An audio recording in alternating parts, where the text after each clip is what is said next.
who's in fact spearheading this session is someone who actually stands for all these three, which is leveraging talent, innovation, and collaboration.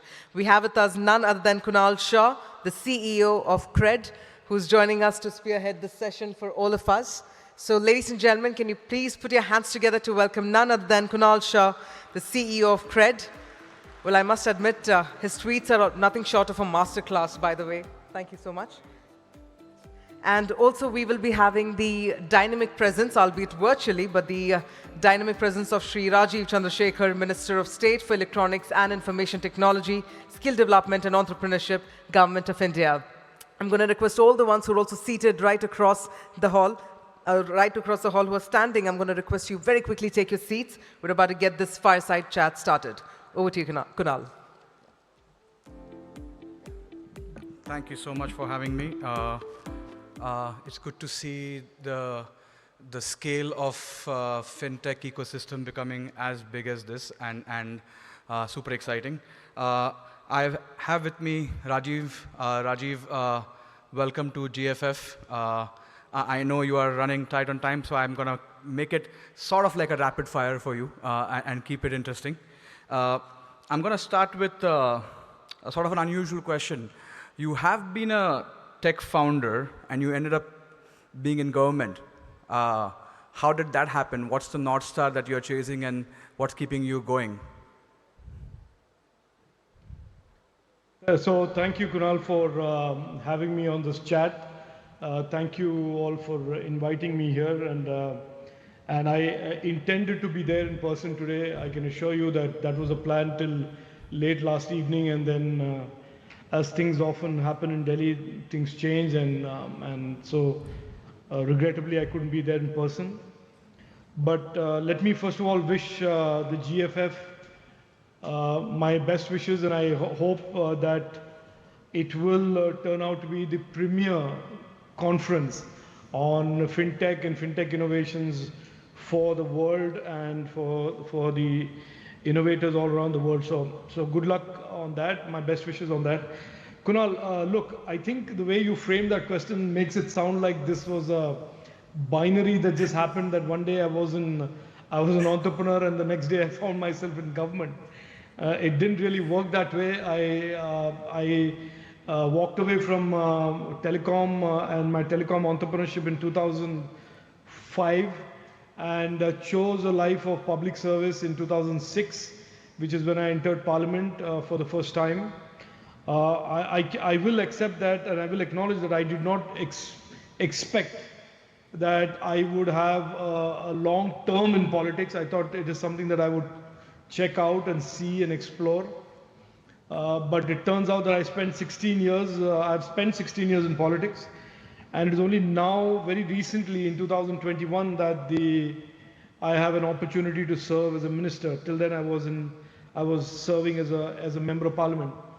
The North Star, the reason, the motivation for entering public life, I've been asked this question many times, Kunal. Inherently I am a Fauji's son, and inherently service is deep in my DNA, if you want to call it that. And I'm also a person who's made these pivots in life. I started my career as a programmer, then a chip architect, pivoted to being a cellular entrepreneur when I had no clue what entrepreneurship was.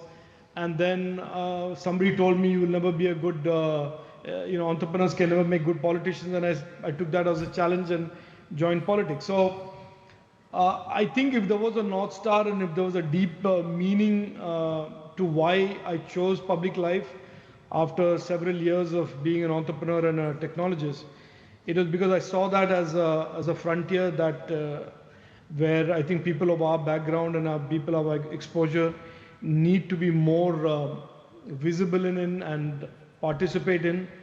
And I took it as a challenge at that time, and I've enjoyed every minute of it. It's come with its ups and downs, but it's been a net positive ride. That's great, Rajeev. Thank you so much for that. I'm going to switch gears and ask you the question about the $10 trillion target that we have. How do you see fintech playing a role? And I'm going to put you on spot and ask you, can you tell us what are the top 5 unicorn ideas that you can tell the team over here, all the audience, there are a bunch of young founders who should take some inspiration from some of the ideas that you may have and build some great companies from that?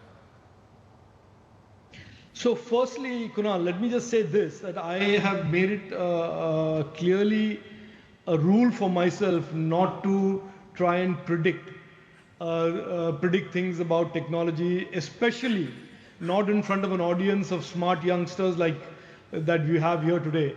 I always tell people in government and people in public life who go on about this concept of needing to mentor young Indians. I say very, very candidly, and it's something that I believe in, that for us, there is a lot to learn from the young Indian. And actually the process is a very reverse process from the traditional, slightly patronizing approach towards mentoring that anybody above 40 sort of allots himself or gives himself that role. So I won't make any guesses in specific, Kunal, but I will tell you this, and I have the ability or at least the confidence to tell you this because I am a ringside view to where our country is going. I am a participant in the way our Prime Minister and our government is building and expanding opportunities for this generation of young Indians.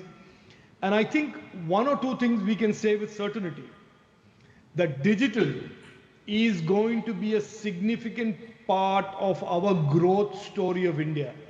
And when the Prime Minister called it India's decade on August 15, 2021, and repeated it recently, I think there's a lot of substance to that claim or that ambition or that promise. So I think in terms of technology being the driver, being the growth driver for India's economy, in terms of creating opportunities, in terms of creating leadership capabilities for us as a nation, technology is going to be very, very clear and center as a space to be in. The second point I would say here is that apart from the consumer tech trends that we have seen, the future in the next few years is going to be more of that artificial intelligence and this much more vibrant data economy and opportunities around that, and a whole new basket of opportunities which I will loosely refer to it as deep tech. Whether it's semiconductor innovation and design, it's electronic systems design, whether it's computing, edge computing systems. So there are automotive, mobility, devices, products, platforms, solutions. I keep saying this mantra that India so far, for decades we were an ITES company that described our digital economy. We have in the last few years moved from that to being significant innovators in the D2C and the consumer tech space. In the coming years, with both those continuing to grow, we will also be expanding our basket of innovations and successes and unicorns and stars and platforms and companies around deep tech and the data economy, and in particular the AI and the ecosystem around that. Great. Rajeev, as a policymaker, I think the biggest challenge I think you probably have is how do you keep innovation going? How do you have and India is the biggest prize for a lot of global tech companies to come and win as well. And there is a local startup ecosystem and there is this capitalized startup ecosystem. As a policymaker, how do you strike the balance? What's your vision? How do you think about this? Because you want to create local innovation, you want to make sure that the market is allowing a lot of global innovation to come in. How do you think about this?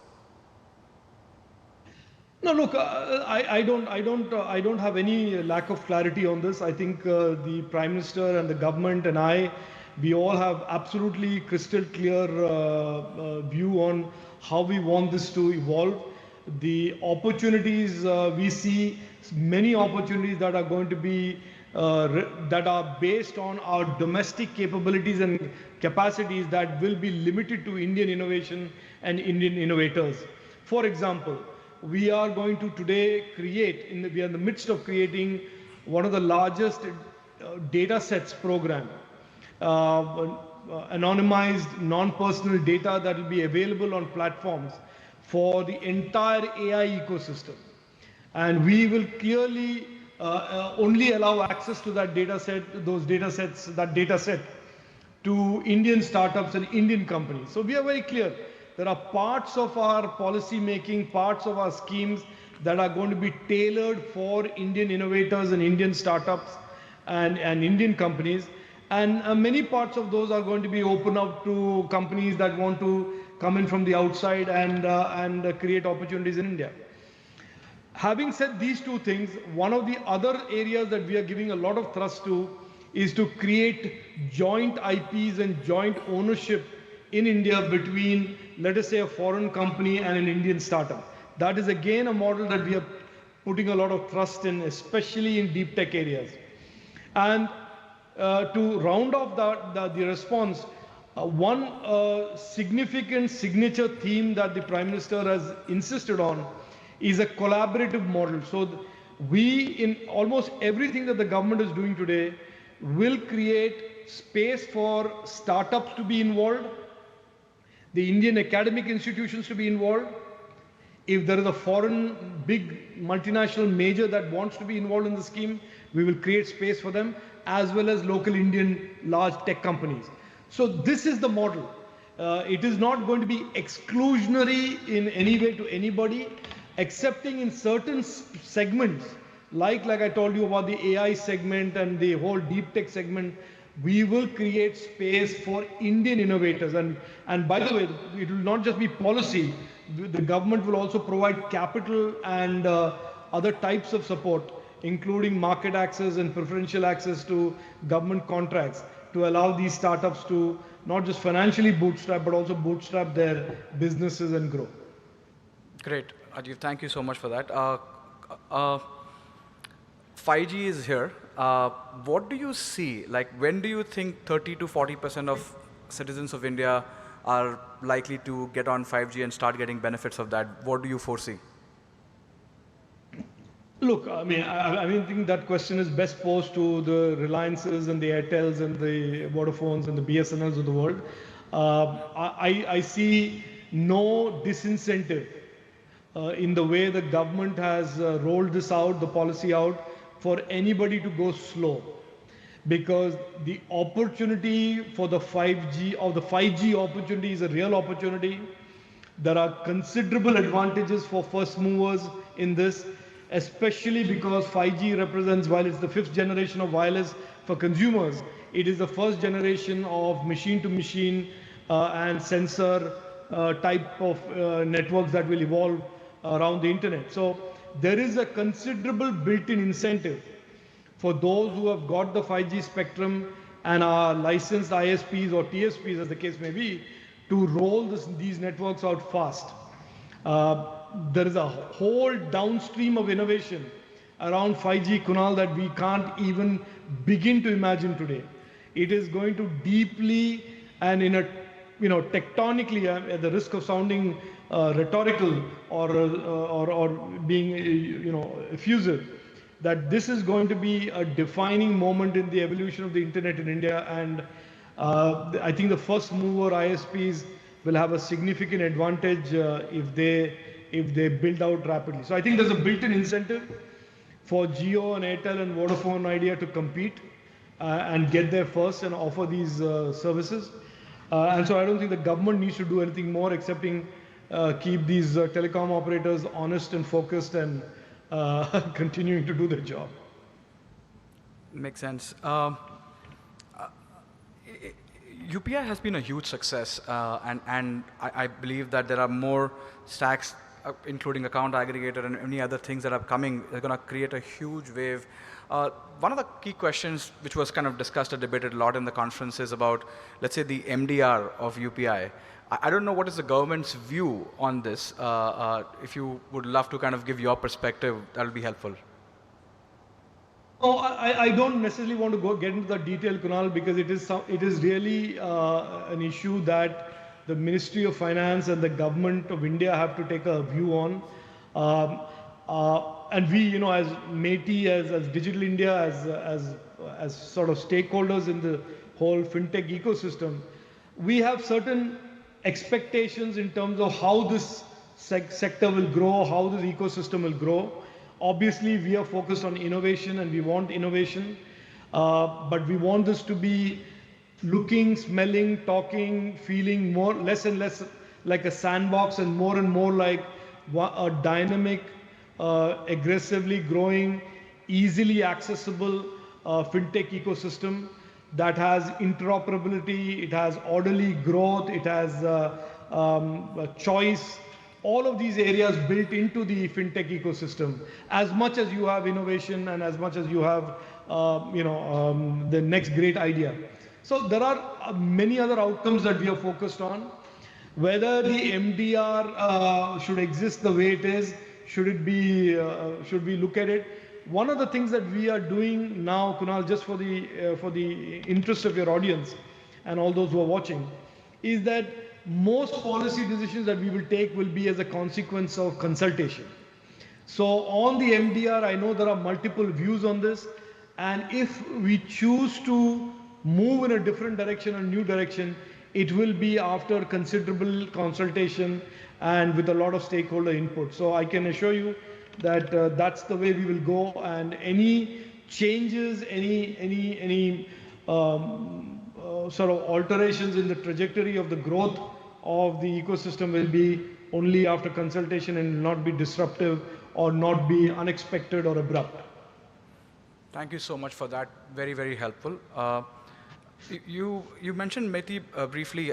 Curious to know what are the big goals you have with MeitY, and what can we have like 1,000+ companies over here who are listening to you.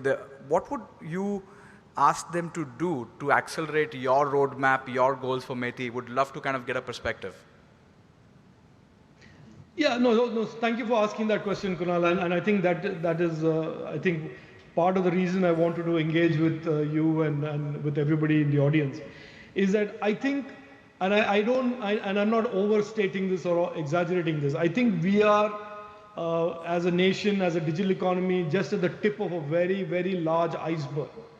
Where we are today is an inflection point, and the opportunities today to grow, innovate, excel, and create enterprises, platforms, devices, products, solutions are huge.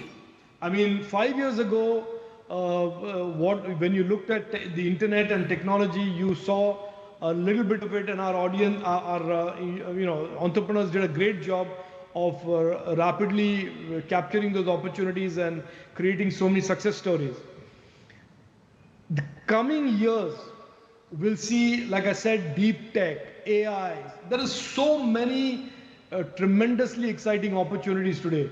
Kunal, if you ask me today, I would have never believed that as somebody who built many, many wireless networks in this country, that we would be at a stage where our standards were being accepted by 3GPP. Yep. Our RANs and radio virtualization solutions are incorporated into industry-grade ruggedized networks on 5G.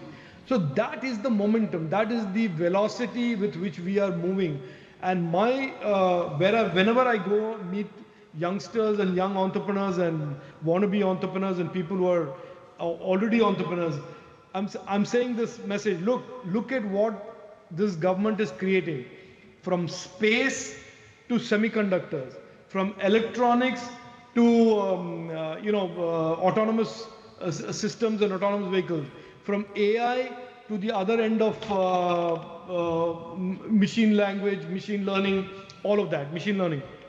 So I think there is a tendency to believe that consumer tech is everything, and I'm not knocking consumer tech, but I would like more and more of our young entrepreneurs to get into these areas that are emerging. There is a significant advantage that you are at the same starting point as an entrepreneur in the US or in UK or in Japan.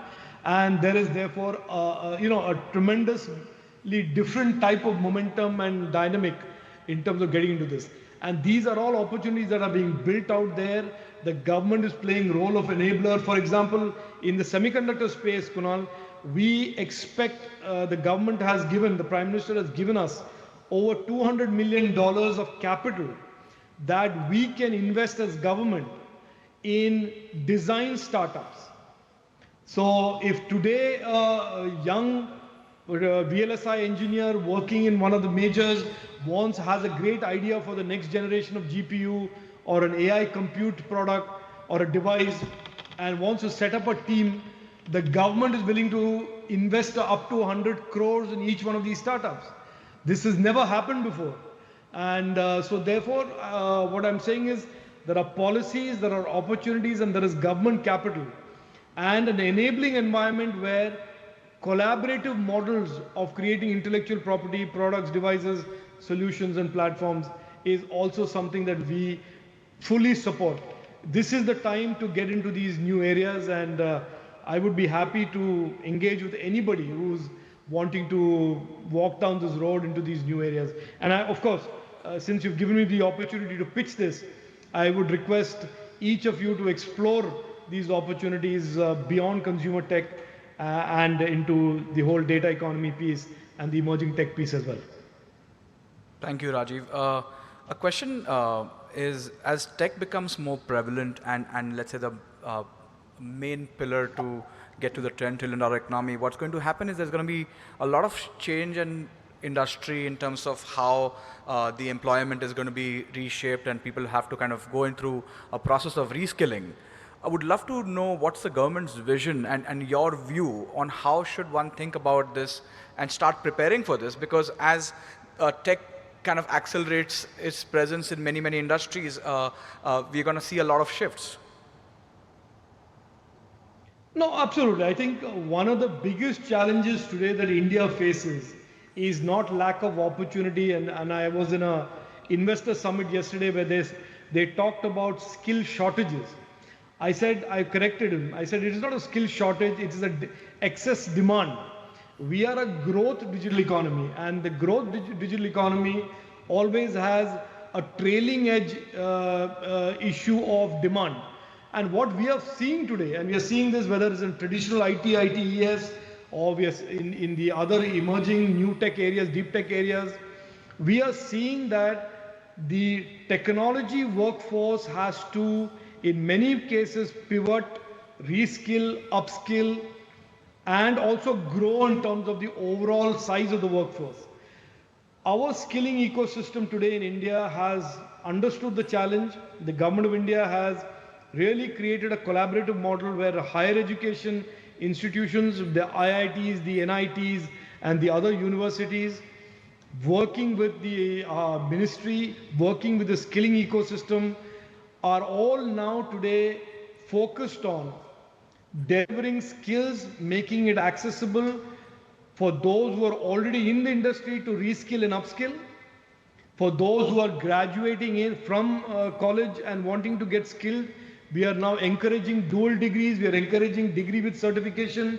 We are now shortly going to launch a digital university which will allow a student who's in college doing a particular program, let us say VLSI engineering, he can do a dual degree through the digital university that can be, let us say, in something else that he is interested in. So we are now, this is a very serious goal for us, and our ambitions are not just about providing the workforce and work talent for our own startups and our own IT and technology ecosystem, but we think there is a bigger opportunity of talent from India being available to all of the innovation hubs around the world, because that is the current dynamics, because people are all short of talent. Everybody has an ambition to grow their local digital economies, and I think frankly an Indian engineer it should be in the ecosystem, whether it is in Japan or it is in Korea or it is in Iceland or UK or anywhere in the world, including the Silicon Valley and or the Middle East. No, this is good. Raju, I'm assuming that you have maybe a few more minutes. I'm going to quickly Yeah, sure. maybe ask the audience to get a couple of questions in maybe one over here and one over there, please. I'm going to quickly plug in a one question before the mic gets to them. One view on fintech industry and financial inclusion and credit to a large sector. Right now, the amount of people who get some version of formal credit is very small. What's your vision around that? No, look, Kunal, there's a long version, a long answer to this and a short answer. And since we're constrained for time, I'll give you the short answer. Sure. I think the fintech industry in India needs to be very proud of itself because of the real transformational impact it's had on the age-old narrative of India of being a dysfunctional democracy. For years and decades, the story about India was there's lots of smart people, a lot of great people. We are a large market, large country. However, governments can never deliver. And that famous myth or the famous quote from Rajiv Gandhi, who was the Prime Minister in '85, who said, for every 100 rupees that left Delhi, only 10 to 15 rupees reaches the Indian citizen. So that was the go-to narrative about India for the most part of my young life, and I would suspect for most of your audience, their parents' lives, and that was the definition of India. This technology and that is truly the vision of our Prime Minister, that bringing in technology into governance, demolishing that narrative about India. And today I go all the time to have these schemes launched, and I have had the good fortune of sitting in a room with 1,200 farmers in Rajamundry and hearing all 1,200 phones go beep, beep, beep, beep, beep as the subsidy hit their accounts. And that is the journey that we have traveled. That is the distance we have covered through the power of fintech and the power of UPI, the power of Beam, and all the other apps that are built around it. So I think there is something tremendously powerful about the way fintech has been born in India, was born and conceived in India, which is that it was designed to serve the fundamental purpose of transforming an Indian far away from the center of government and transform his or her life. And I think given that that is how it was born, I think there is tremendous opportunity on what we are doing and what you are doing and hundreds of entrepreneurs are doing to address this issue of taking digital opportunities to the furthest Indian, bringing more and more financial inclusion, and by the way, again turning another age-old narrative on its head through formalizing workforce by increasing tax GDP ratios, by increasing GST collections and revenues for the government. Because the other narrative that the country suffered for decades was that we would never amount to much in terms of growth because the government never had revenues, because there was low tax compliance and almost certainly indirect tax evasion. And we are today seeing on the back of fintech innovation, unprecedented health in terms of government revenues. Never before in the history of India have we heard of tax revenues exceeding targets by 25%. That has never happened in the history of 75 years of India. So to answer your question, sorry I took a long-winded way because this is something I feel passionately about. I think the fact that fintech really solved a real problem, an age-old problem for India, means that it has tremendous power to not just continue to do good for millions and millions of Indians all around the country. Thank you so much for that. We'll take that question over there. Hey, my name is Karan Agarwal. I'm the VP of Product at GoSa. It's a Bitcoin rewards application. My question comes with the backdrop of crypto businesses and protocols in India growing substantially in the recent past. This has been in spite of some bank reluctance or uncertainty in this space. The question is, how is the government looking to enable innovation when it comes to open blockchain networks, transparent blockchain networks, crypto, and the VDAs, because they come together. So how can this be, and are there some places that we can interact with the government for, removing some of these uncertainties and moving faster? Yeah, so look, in terms of interacting and consulting, you can reach out to my office anytime, and we will be more than happy to have groups of you engage with us, educate us learn from you, you learn from us. That is something that we do often, and if there is some forum that you want to use to engage with us, we are happy to do so. On the issue of the broader issue of Web3, I have said this publicly. And it's a absolute goal of the Honorable Prime Minister that we want to lead the charge into the future of the internet. We want to be out there on the round table when we talk about standards. We want to talk about the future and shape the future in a leadership role rather than just be a consumer of the internet that we have been for Web 1 and Web 2. So having said that, I know there is this dark cloud or whatever characterization you want to use around crypto. And that has less to do with technology and innovation and more to do with macroeconomy and the RBI, the central bank's views on the impact, good and bad, of allowing crypto into our overall macroeconomics framework. I would recommend, and I've said this publicly, post-budget, this budget and the previous one, there are some issues relating to FEMA and using of gatewaying to crypto, dollar crypto, using FEMA, LRS. Those are all things that are the law today, and therefore there is no way that anybody should violate that.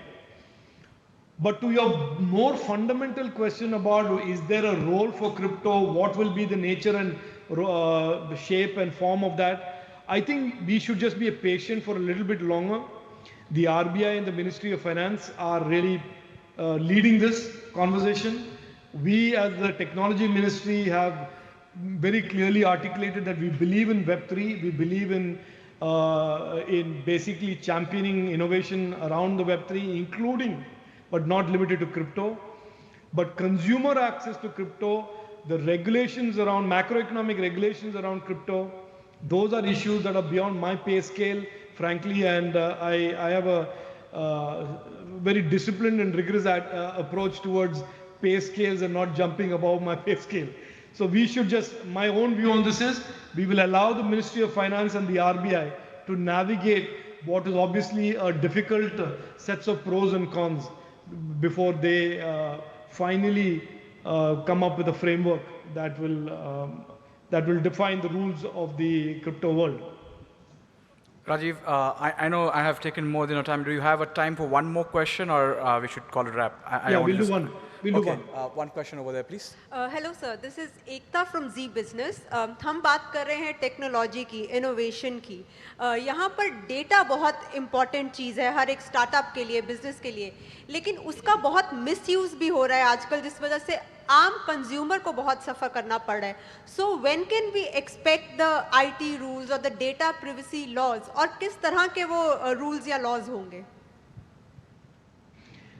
नहीं, एकता जी, इसमें ऐसा है, आप जो कह रहे हैं एकदम सही बात है कि डेटा हमारे लिए, हमारे इनोवेटर्स के लिए इम्पोर्टेंट भी है, लेकिन डेटा के यूज़ के लिए थोड़ा डूज एंड डोंट्स का भी प्रिस्क्राइब करना जरूरी है, ताकि कंज्यूमर्स के जो राइट्स हैं उनको भी प्रोटेक्ट किया जाए. हमने पुराने पर्सनल डेटा प्रोटेक्शन बिल को विड्रॉ इसीलिए किया था क्योंकि वो बहुत ही ज़्यादा कॉम्प्लेक्स बन गया था, और प्रधानमंत्री जी का एक व्यू है कि हमें कंज्यूमर राइट्स भी प्रोटेक्ट करने हैं और स्टार्टअप्स और इनोवेटर्स को भी मुश्किल नहीं देना है. तो आप जल्द से जल्द आप देखेंगे कि हम एक digital personal data protection bill लेकर आएंगे. उसका कंसल्टेशन होगा, पब्लिक कंसल्टेशन होगा, स्टार्टअप्स के साथ होगा, कंज्यूमर्स के साथ भी होगा, सिटीजन्स के साथ भी होगा, और हम एक contemporary modern global standard law लेकर आएंगे.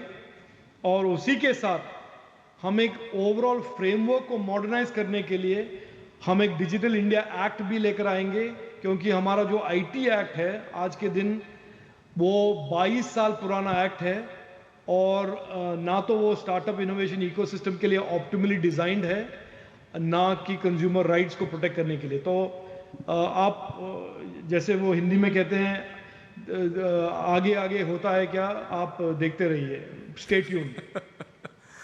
Rajiv, thank you so much for being there. Would have loved to see you in person, but hopefully soon. On behalf of GFF, I thank you very much for this, for your openness and transparent views, and hope to see you soon.